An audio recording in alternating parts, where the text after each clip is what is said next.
Hello, hello, hello! I figured I would give you guys a little update on my CRX and stuff. Yeah, I had a pretty eventful day yesterday. The whole day when I got this thing running was just a fucking shit show. So I took the Mazda to the parts store to get some parts, and I haven't driven it in like a week, and I forgot that when I parked it, it was like completely out of freaking gas. And I didn't notice the gas gauge until I got to the parts store, and I left the car running while I went into the parts store, and the car ended up dying and running out of gas in the fucking parking lot, which is funny as shit, but it sucks because I had to walk and get a gas can and then go get a fucking gas and then go back to the car and pour it in, and then it was good. So after that, I'm like, screw the fucking Mazda. That thing is bad juju today. I'm like, okay, fuck it. I'll take the CRX. So I took the CRX to go get more parts. I had to get parts for the return line on this EG that I'm working on. And I'm fucking driving down the road, and I go through a roundabout, and the car like started sputtering halfway through the roundabout. And I'm like, oh fuck, is this thing low on gas too? And it had like, I don't know, a half a tank. So I'm like, okay, it's not out of gas. And it was like sputtering and sputtering, and then it came back and it was good. So I proceeded to drive about a quarter mile, and then it started sputtering again.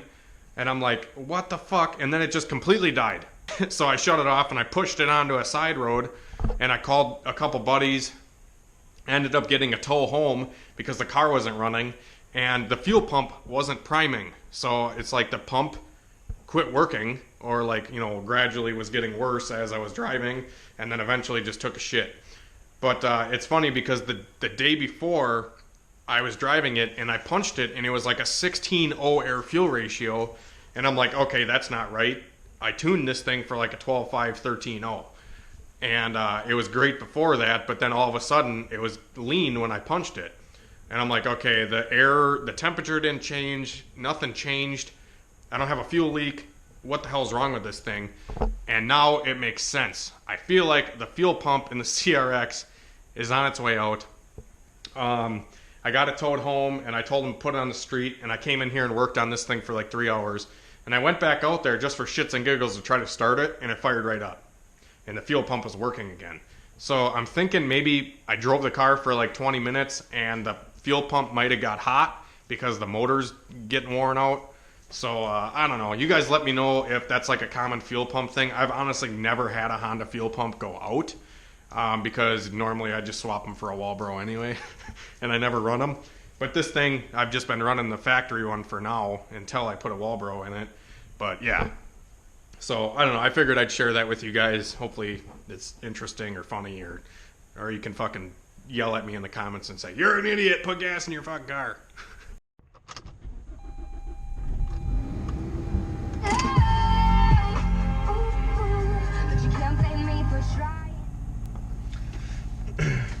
I just sold another sticker, so I'm gonna go ship that out before we work on the car a little bit more. But I did figure I wanted to talk to you guys about the services and whatnot that I offer.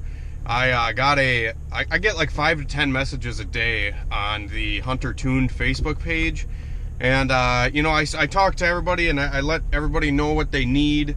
And you know, like if you have a Honda and you want to tune it, and you don't have Honda, and all you have is a chipped ECU, if you want me to help you tune it, you need a chip burner, or you need to buy a chip from me. And I don't do that stuff for free. I'm sorry, guys. Like, I can't take time out of my day from working on a customer car to help you for an hour. It doesn't make sense for me to do that. And I'm not charging a lot of money to do this kind of stuff. I'm charging like $40, which honestly, go to any other tuner that charges you that. I mean, you may have a buddy or something that can help you out tuning your Honda for free, but I'm not that guy. I'm sorry. I'm a guy that's been doing this, and I know what I'm doing, and I'm experienced with Hondas. So I feel like $40 is a small fee you have to pay for that kind of stuff. And for remote tuning with like HP tuners, I charge $100, which is not shit. A lot of times, like, you go anywhere to get HP tuned, you're spending near $1,000 to get HP tuned. Some people, you know, they charge like 100 an hour or 150 an hour, you know, whatever. I charge $100 start to finish. So I don't know. If you guys don't want to pay it, then that's fine. But like I said, I can't really be wasting my time going about my daily life to help you guys for free. I'm sorry. I don't want to sound like a dick. I really don't. But you know, I'm trying to make a business out of this, and businesses don't last long if you're doing stuff for free. I know I'm talking a lot on the start of this video. I apologize. I kind of just wanted to talk to you guys about ways to grow the channel. And I had gotten a couple recommendations from people to send stuff to other YouTubers to actually help grow the channel. Now, I sent Sloppy Mechanics fan mail just because of you know, I'm a fan and I wanted to send him some stuff just because he's helped me so much. I sent him stuff not like with the intentions of like, holy crap, I'm gonna get subscribers from this, but I gained like not 1,000, but 100 subscribers in like a day. And that was when I had like 300 subscribers, and I was like, holy shit, that's awesome. So I guess it was kind of like I got something cool out of, you know, being good to somebody. I feel like every time you're good to somebody, something good is going to happen to you. If you do something bad's going to happen to you. But yeah, so I sent Cletus McFarland fan mail too. I sent him like a sticker and a letter and stuff like that. So whatever. I sent it like 2 months ago, and he opened fan mail yesterday, and he didn't open my fan mail. So I don't know if he's just like, fuck this guy, he just wanted a shout out or whatever. So I don't think I'm really going to do that stuff anymore, unless there's like YouTubers that you guys think that might open my stuff and help me out, kind of grow the channel. I feel like any big YouTuber out there has gotten a shout out at some point to help grow their channel. Just like I think it's like one of the top guys on YouTube's called PewDiePie. He does like gaming and stuff like that, and he gave Jacksepticeye a shout out, and they're both like gamers. And Jacksepticeye's channel became like huge. I feel like partially because of PewDiePie, and you know, it helps grow the channel is what I'm saying. So yeah. Also Honda Street Garage, I don't know if you guys watch him. He actually just took on like a recent project, and he's looking for tuning help. So I commented on his video, and I was just like, hey man, I'm more than willing to help you out with tuning. I can like send you chips, or you know, if you buy a chip burner, I can kind of help you along, whatever. And I gave my email, and I haven't heard from him either. So I don't know if these people just like are too good for talking to people. I feel like I try talking to all of you guys. I know if I ever get like really big, it might be kind of hard to, which I guess I understand. But yeah, I'm trying to help out some other YouTubers. So if you guys have any recommendations on, you know, growing the channel, or you know, what I can do to maybe improve and kind of gain viewers over the winter months here, I'd really like to know. Just like Cletus McFarland's YouTube channel, I mean, he came from 1320 video. So I feel like, you know, the shout outs and working hand in hand with other YouTubers really helps your own channel grow.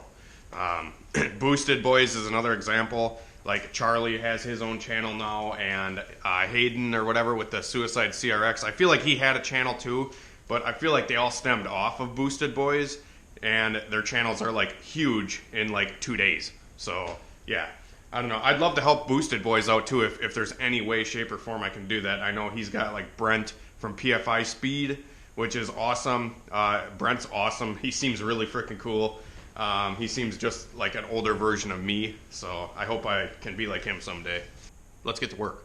So when this thing came in here, it had brackets for the intercoolers that were like total not legit. So now I'm actually just taking brackets on the bottom and welding them to the core support, or not the core support, but like the radiator support. So it has brackets that you can actually bolt the intercooler to. It makes it a lot nicer. So I'm throwing the fender on. Both sides. I already got the driver's side on, but now I'm just putting the fender on for the passenger side. Usually when I put these on,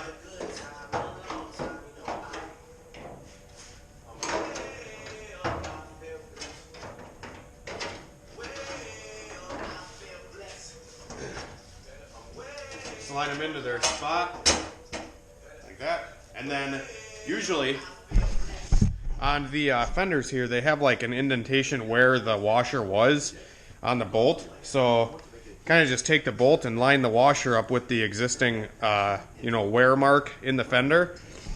And usually the fenders align exactly how they were. So I'm going to do that, and then I'll get the headlight in on this side. Alright, I just fired this thing up again, redid some stuff, had to move the oil feed line because it was rubbing on the manifold. I got that sorted out. I got the fan wired, the cooling fan, because this thing had the cooling fan wired to a keyed 12 volt switch, and the car actually never warmed up fully. So that's not good. You want the engine to actually come up to like 190 to 200 degrees. They actually make more power when they're at 200 degrees versus say 160. So that's how you should set the fan up. Just have it come on at like 195 or 200, and then it'll come back down and level off at like 190. So yeah, I gotta get a clamp for this coupler up here. I don't have one here, so I gotta go buy one. And then got the headlights in. Just a couple bolts here, and then there's one on the side down here. This thing is just buttery smooth. I love how smooth this engine runs.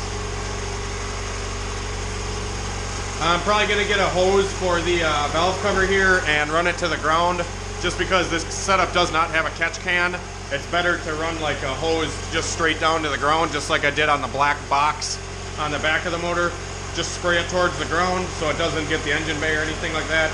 Because when you have a turbocharged application, it naturally is going to have blow-by because the boost is going to seep past the rings just a little bit, and you might get a little bit of steam coming out of the valve covers, so it's always a good idea to get the at that pointing towards the ground or into a catch can. Yeah, no leaks nowhere. That's what I like to see.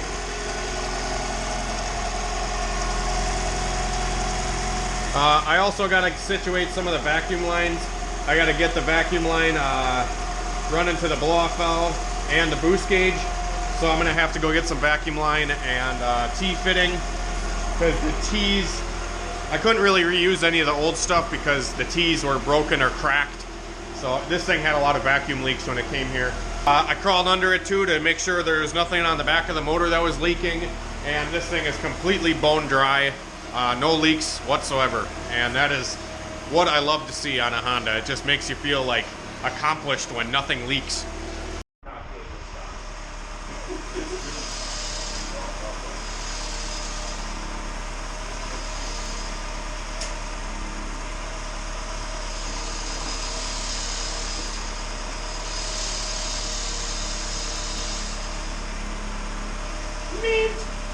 I figured I'd show you kind of a ghetto way to, fix your loose battery terminals that are all wallowed out. This is a super common problem on Hondas where the terminals, even when they're all the way tight, they're still loose. And, they don't fucking make a connection.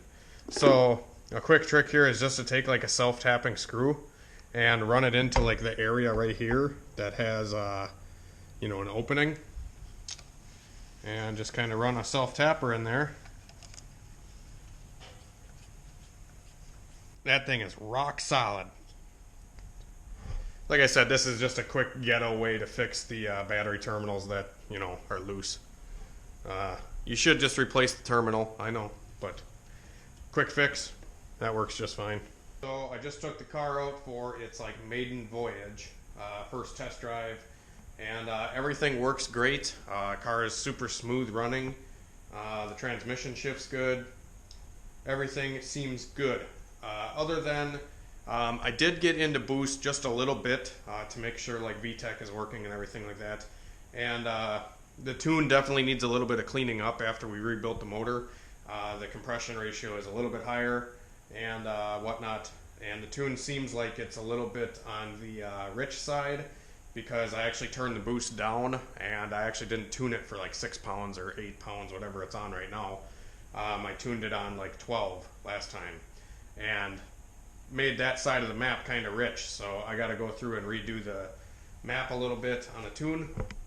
But anyways, I did get into boost a little bit, and it started spewing oil out of like the cam seal a little bit here. Like down in this area, it's starting to leak a little bit.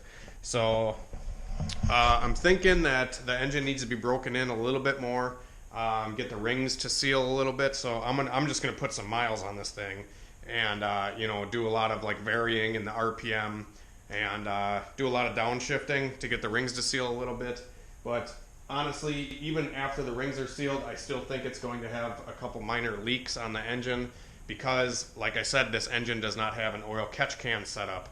I just did it kind of the quick, you know, easy way, and ran a hose from the valve cover down, and then left a black box on the back of the motor open. That kind of lets that engine breathe a little bit, but realistically a good setup here would be like you know, 2-10 fittings on the back of the valve cover, running to a catch can, like a big black box that goes where the battery is. That way you can vent the crankcase pressure a lot more efficiently. So yeah. Anyways, I am probably gonna check the oil and everything, make sure all that's good still, check the coolant, and we'll probably go tune this thing a little bit and make sure everything is gonna be happy. Yeah, let's do that. Alright, so now I just pulled the chip out of the computer, and I'm gonna put it into my chip burner. There's like a little half moon on the chip here. I don't know if you can see it, but that always goes towards the ECU plugs, and in this case it goes towards the latch, or like the notch towards the handle there. That's what it says. Clamp that sucker down, and then here on chrome, bring the laptop to you. Alright, I'm getting screen capture software downloading soon, but for this video we're still going to do it the old way. So here we go. We got grab, burn, and then this just says what type of chip it is. So we're going to hit grab. This is just my CRX tune. No. And this is the tune that is currently on that chip. So now we are just going to leave that the way it is. Now that we have the tune, and then we can plug our ostrich in, which is this like emulator thing here, which plugs into the ECU slot on the computer, or the 28-pin chip slot. That's where this guy goes in, and then we can live tune it, so we can tune it while we're driving. Alright guys, so we are out driving the car now. I did some minor tweaking on the tune already. I didn't film it, sorry. Just fucking tired, and I don't really feel like filming a whole lot right now, but I am still filming some stuff for you guys.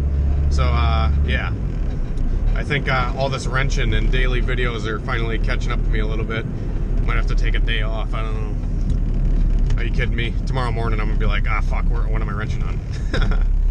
But anyways, okay, so we are driving this thing around, and it is running extremely smooth. The tune is already very good.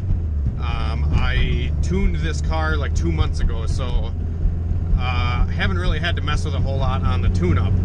Now, the idle, on the other hand, since it had some vacuum leaks, I did have to mess with a little bit. When you would first fire the car up, the idle would dance around a little bit and whatnot. So I took the idle air compensator motor on chrome and I set it at -10, and now the idle seems to be pretty smooth. And then I also, like whenever I turn the headlights on, or like the heater, or anything like that, the idle would raise and it would start to surge a little bit. So I actually went into chrome, and the ELD, which is like the electronic load detector, was actually disabled. And when it's disabled, the car doesn't like compensate for the electricity draw. So I actually enabled it, and Now when I turn the headlights on and everything like that, the idle stays completely smooth. So now that idle is good, we're just cruising right now. And, you know, as you can see, the wideband is reading perfectly. You know, anywhere from like 13 to 16 is acceptable cruising around. Obviously, the leaner you go, the better fuel mileage you're gonna get. But it's not a big crazy amount of, you know, fuel mileage, probably 2 miles a gallon or so. But, yeah. So we're gonna stab the gas here a little bit. We're in 5th gear, floored. We're at like 12.0. So that is a little bit on the rich side for just starting off in the pull. So let me adjust that quick. Alright, so I'm gonna pull 5% out. See where we're at now.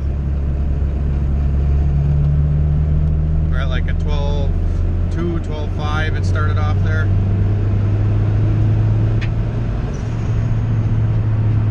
This HKS blow-off valve sounds freaking sweet. I love HKS blow-off valves. Ka-choo! Ka-choo! Ka-choo! Alright, let's pull another 5% out of this hog. I'm just pulling 5% like, you know, until 3 pounds of boost. Just working into boost is what we're tuning right now. So, yep, still in 5th gear, gonna mat it to the floor. Look at that, 13.0, 12.8, 12.8, 12.8. There we go. That looks fucking mint. Mint! Mint! I've told you guys a few times in some of the previous tuning videos now that I like to tune like when you just start off in the pull. So like when the car's just starting to build boost, I like to set the air-fuel ratio at like a 13.0. We actually got a rich spot right here, cruising around. So we're gonna take out 10%. Where are we at, like 2,200?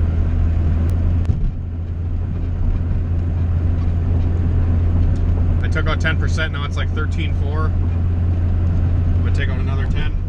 I think I may have adjusted the wrong spot on the map there, so I'm gonna add back in that 10%. There we go, now we're 15.3, perfect. I think it's when I was really light on the throttle there that it's rich, yeah. Really light on the throttle is gonna be like the far left side of the map where we're building the most amount of vacuum. So I'm gonna pull over here, make that adjustment to the low side of the map. I wanna say that was at like 2 grand or 2,500. Right in that region. I'm gonna take out 10%. And now we should be dogpile chicken smile. Let's go give it another try. And then we're gonna get into some fucking boost a little bit. I got some miles on this thing now, so I'm not really afraid to boost on it. The thing is everybody's got their own version of breaking in an engine. My theory is break it in how you're gonna drive it. If you're gonna drive it like a fucking Sally all the time, then break it in like a Sally. If it's a race car, break the damn thing tuning it and making power. Look at that, we adjusted that spot on the map. We're sitting right at 15.5, sitting pretty.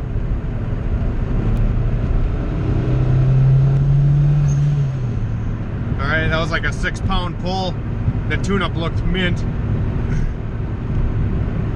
When it first starts out, it's like 13.0, 12.5-ish.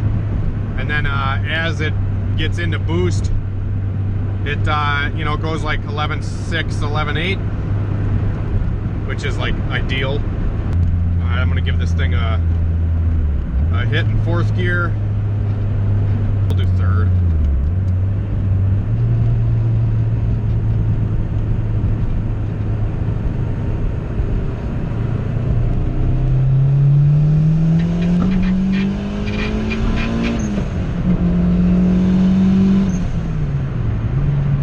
You can see the tune-up there was pretty rich in VTEC. Before VTEC, it seemed like it was great, and then once it crossed over into VTEC, camera just fell.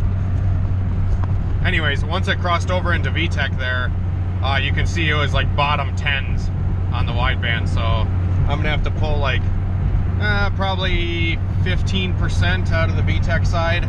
A lot of guys say you shouldn't take more than like 5% out at a time, but honestly, I've done so many of these Hondas. When I see what air fuel they're at, I can usually get them fucking spot on in like one adjustment. So that's why remote tuning with me actually works, because honestly, you can send me like one log or take a video with your cell phone on the wideband, and I can get the thing pretty close.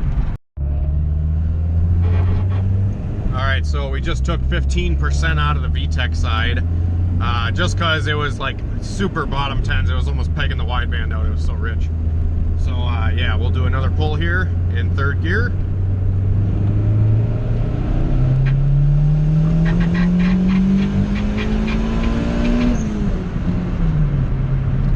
Woo! She picked up a lot there. Woo! She was torque steering all over the road. Okay, so that was a little on the lean side. It was like a 12-20 air-fuel ratio. I was hoping it was going to be around an 11.8. So I might have to add a little bit back in. We'll probably add 5% back in.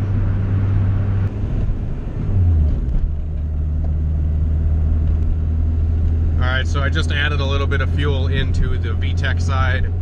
And we're going to drive down the road here in Mexico. And give it another hit.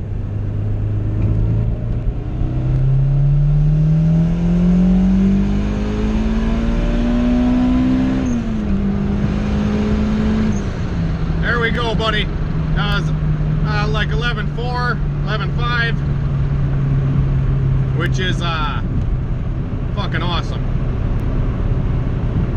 That was like the first time I actually ran it out a little ways on the RPM. Probably seen 8,000 RPM there. The shift light came on and that thing set at 7,800.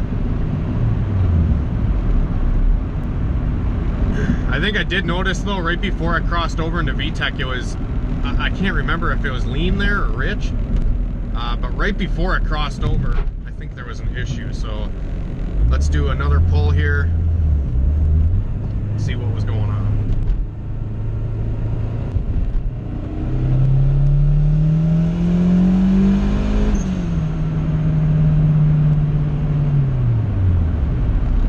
Yeah, I think it's going a little bit lean, like on the top side of the non-VTEC map. VTEC is actually set really high on this, so I might actually lower the VTEC down quick, and that might fix our problem. So let's try that out.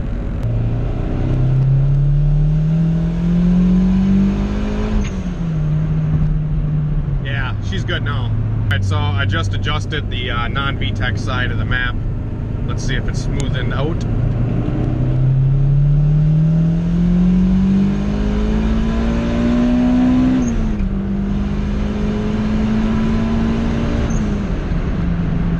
Yeah, buddy. This thing is rock solid. And honestly, it's on, I think it's on like 7 or 8 pounds of boost right now, whatever the wastegate's set at. And this thing pulls like a freight train. This transmission is super nice, good. The fucking thing shifts like butter. Yeah, this thing's a good time. It pulls super hard up top.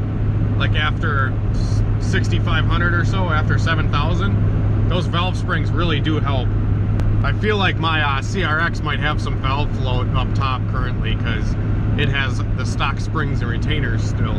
If you left this car at this power level, you literally would not be able to kill it. But I don't really want to turn it up any higher on the boost level, just because the motor is still fresh. And I would like to get it on E85 before we go nuts with it, you know. So.